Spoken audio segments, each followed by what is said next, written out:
India plus ન્યૂઝમાં આપનું સ્વાગત છે। સમાચારમાં વાત કરીએ તો વડોદરાના સિંધરોડ નજીક મહી નદીમાંથી એક સાથે 4 યુવકોના મૃતદેહ મળ્યા હોવાની ઘટના સામે આવી। સિંધરોડ પાસે મહી નદીમાંથી મૃતદેહ મળી આવ્યા। જી હા, બિલકુલ આપને જણાવી દઉં કે એક સાથે 4 યુવકોના મૃતદેહ મળતા પોલીસ દોડતી થઈ।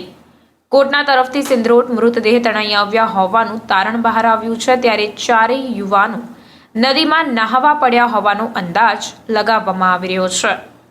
સ્થાનિક તરવૈયાઓ દ્વારા દોરડાથી બાંધીને ચારેય મૃતદેહને બહાર કાઢવામાં આવ્યા। મનાઈ હોવા છતાંય અસંખ્ય લોકો કોટના મહી નદીની મુલાકાત લે છે, ત્યારે એક સાથે 4 મૃતદેહ મળતા પોલીસે ઝીણવટભરી તપાસ હાથ ધરી છે।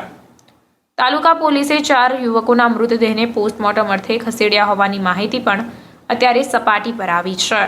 Reporter Dhavalsinh Solanki, India plus news, Vadodara.